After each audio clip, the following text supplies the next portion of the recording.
In this, our fifth lecture, we continue our exploration of life lessons that we might learn from the great books. We have examined both Seneca and Boethius and their message, written under a death sentence, that no evil can ever truly befall a good man or woman. And yet, the 20th century offered a terrifying example, both in the Soviet Union of Stalin, in the Third Reich of Hitler, and in so many other brutal dictatorships, that terrifying, terrible evil overcomes very many good men, good women, and good children. The novel by Elie Wiesel, Night, is one of the most stark and yet moving statements of the unconquerable human spirit, and how out of evil we can triumph and learn, and perhaps learn the overall lesson that such evil must never occur again. The novel begins in 1943, the little town of Sighet in Transylvania.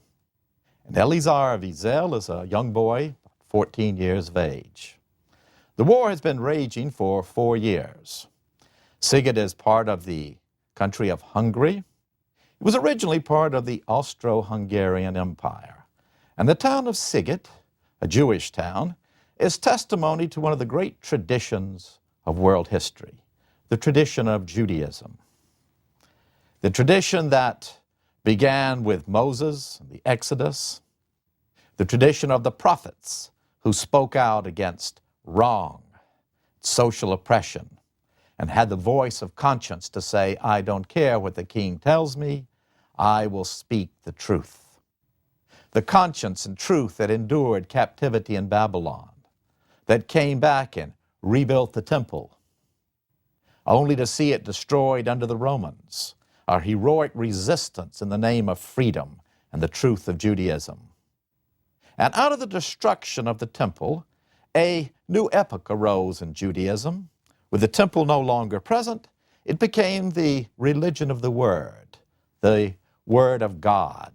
And under Roman rule in Judea, the schools of the Pharisees, the rabbinical schools, flourished. And the literature and the truth of the Talmud was developed. That series of sayings by rabbis passed down at first orally, generation after generation, explicating the law of the 10 Commandments. And it became the belief that the kingdom of God would return. The Messiah would truly come when every Jew, everywhere scattered throughout the world, kept every particle of the law. And so the Jews lived in a diaspora. Alexandria in Egypt, Pompeii in the Roman Empire had a Jewish community, Spain. And there they lived as the Roman Empire collapsed and on into the Middle Ages. They became the great bearers of culture, learned in Arabic as well as in Latin. They provided a medium, learned Jews did, for the transmission of the philosophy of Aristotle and Plato to the West. Their thinkers like Maimonides added a new chapter in the history of Judaism, writing guides for the perplexed. How could we keep the truth of God, that God is one and that Israel is his chosen people, even in the midst of all the changes in the world? Driven out of Spain in 1492 as part of the Inquisition, they made their way to Eastern Europe, welcomed by kings of Poland, dukes of Lithuania, hard-working, settling on farms as well as in the towns. And a new age began of Jewish culture, this time centered upon the Yiddish language. A German dialect, actually a dialect from the Rhineland, but written in Hebrew. And it too became the fountain of a rich and vigorous literature.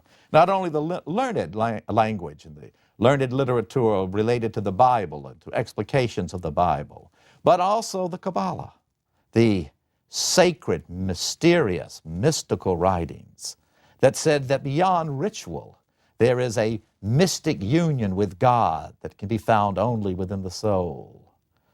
Folklore, novels, all written in Yiddish. And Sighet was one of the towns that this Jewish culture flourished in.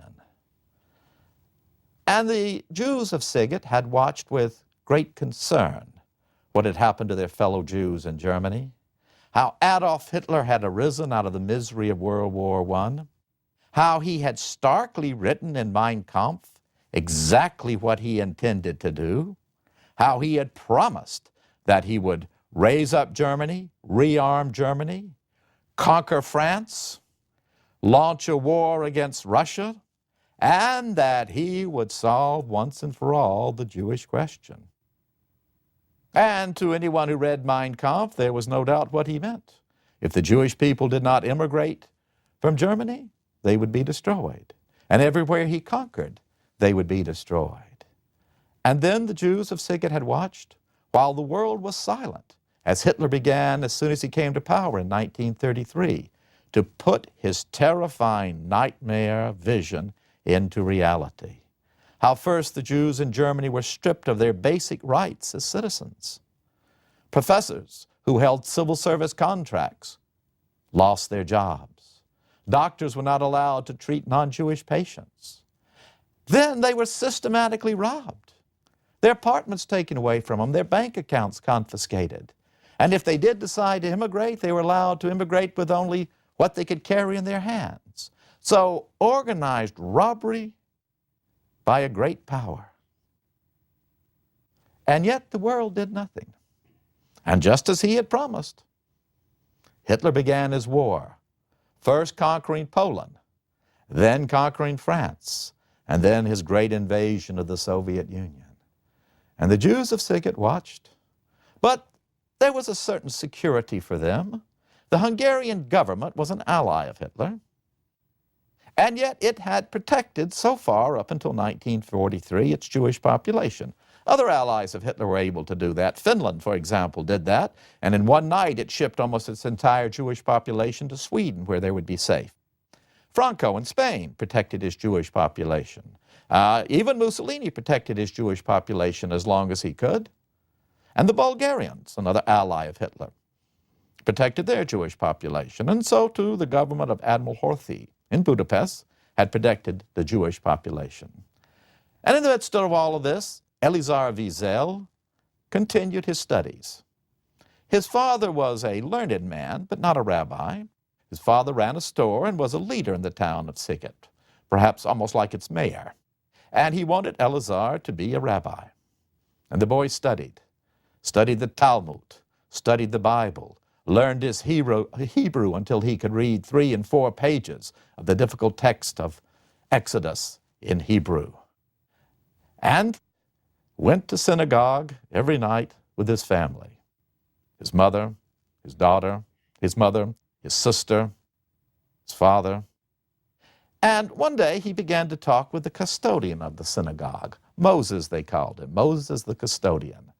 And he was a funny-looking little man, Eliezer thought, but very kind and very deep in his thought. And I would sit with him and we would talk. And I asked him, I said, when we pray, I hear you asking questions to God. And Moses, like the Moses of the Bible, said, yes, the questions are the way we communicate with God. The questions are more important than the answers. Man lifts his soul by the questions he asks. That sounds to me that might be from the Kabbalah, yes, that mystical work. I want to study it, but my father says I'm too young. He quotes Maimonides, our great Jewish thinker, that no one should delve into mysticism until they're at least 30. Would you like to read it with me? I did not know you were learned. Much you don't know about me, said Moses. And so they began to read this mystical book about how the soul rises to join God, that God is eternal. He is the universe, and we are but part of that divine unity and eternity. And a spark of us is the spark of God in our souls. And so they read together. Then one day the news came that there had been a shift in the government, And suddenly, out of the blue came the word that all foreigners must be deported. And Moses was a foreigner, one in Poland, that migrated to Hungary. And he had to go. They put him on a cattle car and took him away. But, well, what can you expect, said the community. We're all right. We're going to be fine, and it's wartime, and yes, they're deporting foreigners. Well, what of it? Nothing we can do. And they kept on with the festivals, Elie said. They kept on with their daily task. And they listened to the news broadcast. They got the BBC. And it was all so hopeful. Germany was being pulverized by American and British bombers. And Stalingrad had turned into a great disaster for the Germans. And the fronts were moving closer and closer and closer. And so they passed the year 1943. Then one day, Moses was back. He no longer had that kind and gentle look in his eye. And he gathered the elders of the village together and said, "They are killing the Jews. I saw it with my own eyes. As soon as we crossed the border into Poland, they took us off the train. Their soldiers, German soldiers, led us out into fields. They made us dig our own graves. And then with no emotion whatsoever, they began to shoot us. They took babies and threw them into the air and used them as target practice. They are killing every Jew in Europe. It is an organized extermination." But the elders of Sighet would not believe Moses. He was a prophet crying in the wilderness. "You're deranged," they said. "How did you get back anyway?" "I was wounded, and I was buried under corpses, and I survived. It is not an accident that I survived. I have been kept by God to come back and warn you." Well, you're crazy. They could not kill every Jewish person. The world would not allow it. So Moses stayed on, but no more would he read the Talmud and the Kabbalah with Eleazar. And Eleazar asked his father, "There is still the opportunity to immigrate to Palestine. Get visas for us, Father, and take us out of here. Moses is telling the truth." And his father said, "Well, I can't start in a new country, and it would be a terrible decision to leave all that you had known. How would I provide for my family? No, we'll stay here. Everything will work out all right. Trust me, son. Please, let's migrate to Palestine." But no, they stayed on. And the news kept getting better and better. The front was moving ever closer, and it seemed that perhaps very quickly the Russians would be in Transylvania. The little village would be liberated. Then one day news came from Budapest over the radio. There had been a complete change in government. Admiral Horthy had been forced to take the fascists into the government. And one Jew came back from Budapest to say, "It is absolute chaos there. They are breaking into Jewish shops. They are beating Jewish people on the street. Get out of here while you can." And the maid of the family, the Wiesel family, said, "Come live in my farm. Come there and live." But it was too late. The next day, the German troops arrived in our town, Elie Wiesel tells us, in their armored cars, with their steel helmets, with their very apt insignia, the death head. And they immediately occupied the town. The first sign I saw of the absolute cruelty of humans was our own Hungarian policemen and how they began just to beat us in the street. Oh, at first the Germans seemed to be all right. They billeted in houses. One of them even brought chocolates to his landlady. But then one day, 3 days after they had arrived, the order came. You are all to move into a ghetto. And they divided our little town up into a ghetto, 2 city blocks, separated by barbed wire. And as we moved, instead of letting us just take our belongings, that's when the Hungarian police began to beat us. just slapping us down to show the Germans that they were just as cruel as they were, and to make sure they didn't get on the bad side of the SS, Hitler's Schutzstaffel, his death squads. And so we lived in this little ghetto. And the days went by of that accursed year. And my father again and the village elders tried to tell us all, it'll work out. You'll see it will work out. Yes, they've put us in these ghettos, but that's probably all that's going to happen. Then one night, we were keeping a festival. We weren't allowed to go to the synagogue anymore. We would have to keep the festival in our house, but we still had enough to eat. And we ate our bread, and we drank our wine, but there was no taste in it for us. The dread hung over us. And the more the elders tried to explain to us that it would work out, the more we knew it would not. And then the order came, as we were holding the festival, that my father was required to go to a special meeting as one of the town leaders. He was gone for hours. When he came back, we hung on every word. Looked for optimism in his eyes, but there was none. It's deportation, he said. They are deporting us, and we don't know where. And the next day, the first of the little ghettos was deported. The people had come to the train station bringing all manner of suitcases, all of their prized possessions, their china, their silverware, family clocks, photograph albums. They'd been kept waiting in the sun hour after hot hour. And finally, they were herded onto cattle cars, allowed to take none of these belongings. And they all lay there. Photograph albums, china, doll collections, all once so treasured, now meaning absolutely nothing. We thought, well, they've taken one group off, but the Russians are getting closer and closer and closer, and we'll probably be all right. But 3 days later, they ordered us to assemble.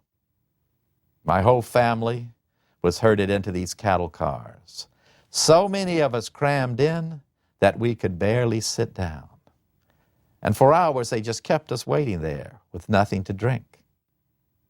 And then they'd hand in enough water maybe for a cup and watch with smirks on their face. These were the Germans. These were some of the most industrious, civilized, cultivated people in the world.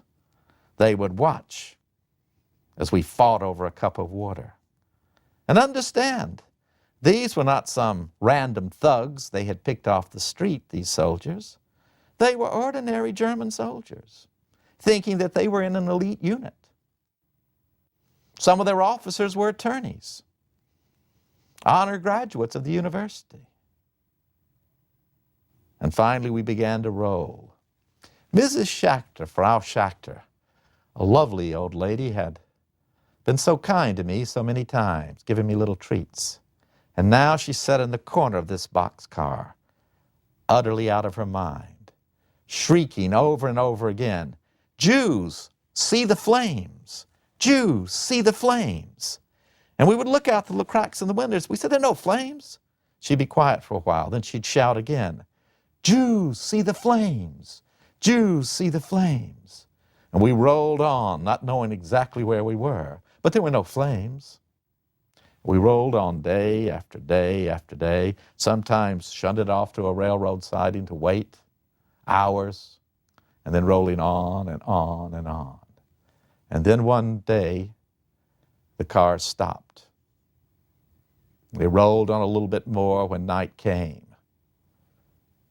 And a voice, not that of Mrs. Schachter, shouted through the broken parts of the car, "Jews, flames, see the flames." And this time we looked out, and there were the flames. For we had come to Auschwitz. We'd never heard of it. And again, with unreasoning cruelty, they beat us as we got out of the cars. They shouted at us, "Run, run, run, run, raus, raus, schnell, schnell." Women, old men, trying to run along, and if you stopped, they beat you with your rifle butts. They already had us. Why did they have to do that cruelty?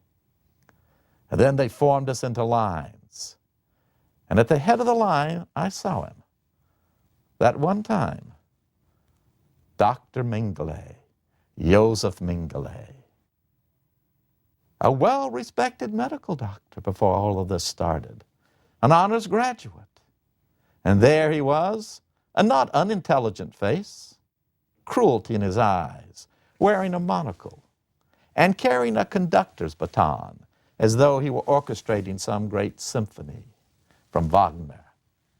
And with his face lighted up by these flames coming out of the crematoria, he would flick his baton to the left or to the right, to the left or to the right, to the left or to the right. And there, for the last time, I saw my mother and little sister. They went off together, hand in hand, my mother stroking the fair hair of my little sister. And then we were moving up to the line, and a man behind me said, "How old are you, kid?" And I said, "I'm not quite 15. He said, "You're 18. I said, "No, I'm not. I'm 15. He said, "You're 18. And you listen to me. You're not a student, you're a farmer. And you listen to me. You run up to where that man is standing. Don't walk, run." Then he asked my father, he said, "How old are you?" And my father said, "I'm 50. He said, "No, you're not. You're 40. And you're a farmer too. Do you hear me? And run, run." And so we did what he said. And we got up there, and the guard asked us, "How old are you?" And I said, 18. And my father said, 40. "What do you do?" "We're farmers. So you see, we can work hard." And so we got flicked to live. And those behind us were flicked to die. And they put us in the barracks, and we began our daily regimen. Black coffee made out of sawdust, nothing to eat in the morning, cauldron of soup at noontime, thin, and in evening, maybe some bread made out of sawdust, maybe a little piece of sausage made out of sawdust. And that's what we were expected to live and work on. And they died. They died of disease. We died of hunger. We became like skeletons. And this senseless brutality called out into roll every day. We had our capos, the leaders who were also prisoners. One of them was a gypsy. And my father was standing there, and he simply said, "Don't you think my son could have some water?" And the capo thought for a few minutes and then just beat my father to the ground. And I stood and watched it. 6 months before, I would have clawed the man's eyes out, but now I just watched. So they had dehumanized us. They had not marginalized us. They'd already done that. They had not demonized us. They'd already done that. But they had dehumanized us. And only we could do that to ourselves amidst this cruelty. So we fought over a piece of bread. If someone was so sick they couldn't get up to go to the restroom, they might be beaten by their own prison mates just for creating a foul smell. But we survived, my father and I. We got work in an electric factory. It wasn't hard. We sorted out boats, and so we survived, sharing our food, staying together, and always hoping and believing that the end would come and we would have lived. As I watched people die, though, there died in me a belief in God. There could be no eternal God if this evil existed. And I lost the ability to pray. I lost the ability even to say prayers over the dead. So had they broken me. But the end didn't come. Instead, we could hear the Russian guns firing. And they came into Auschwitz one day and said, "You're moving out." We're moving out. You're going further west. And so as the Third Reich of Hitler began to collapse, instead of putting an end to this terrible system, this death camps, the Germans became more intent on carrying out Hitler's promise to kill every Jewish person. And so they began to move us out. It was bitter cold and it was snowing. And the first day they made us march 42 miles in our weakened and sick conditions. I just kept telling my father, "Come on, it's just a little further." They can't make us march forever. We had a chance to stay there in the prison hospital. I'd had a little foot operation done by a very kind, once very distinguished Jewish doctor. And he told me, stay here in the hospital. I'll get a job for your father as an orderly. But we knew the Russians were coming quickly, and the camp rumor was, well, they'll kill every Jew in the hospital before the Russians get here. So that is why we were on this march now. After the war, I learned that nothing happened. The Russians came and liberated the people in the hospital. But I told my father we'd better march, and so we marched. We slept at night in a broken-down shed, body piled upon body, and I thought that was how I would meet my end, suffocating. And then the next day, they got us up and made us march further and further and further. Finally, they put us on trains again, and the cold continued, and nothing to drink. All we had was snow that fell down from the bitter skies, and we couldn't even move enough to catch it in our hands. So we gnawed it off of each other's backs. And I heard one man say to me, the only person in the world I have faith in is Hitler.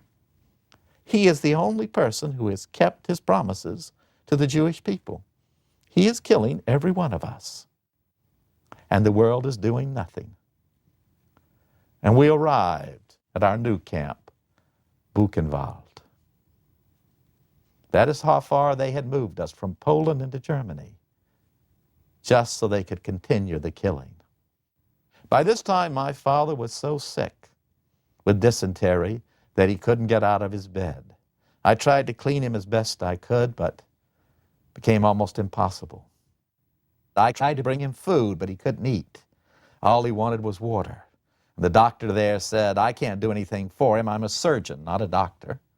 But water will kill him. But my father begged for water, and I gave it to him. And then they wouldn't let us sleep in the same bunk. I slept above him. And I went to bed one night, and when I woke up in the morning and went down to help my father, he was gone, and someone else lay in his place.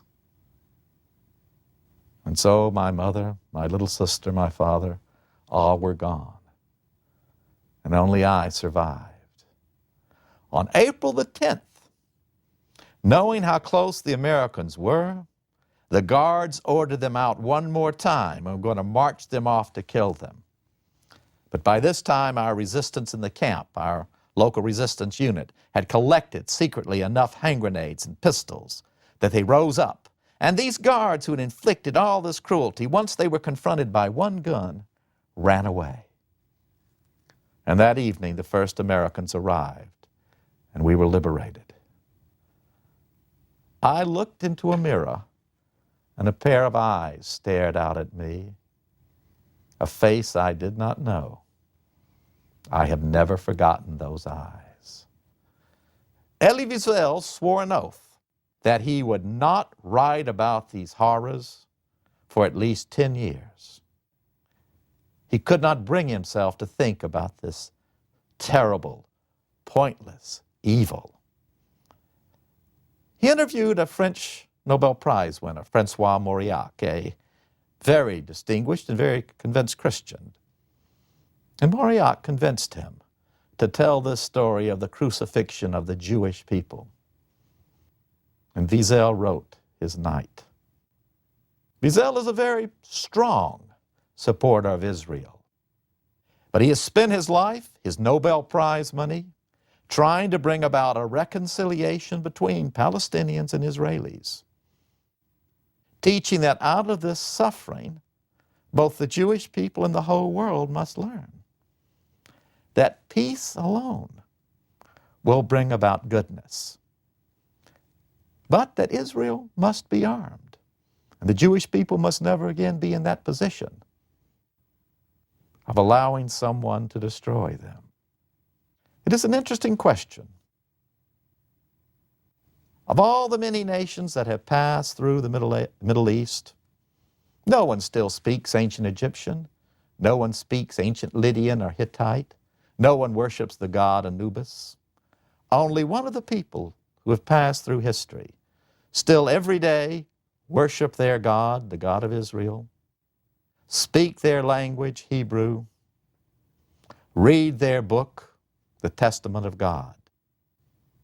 Like Elie Wiesel, I believe that that is no accident, that there is a purpose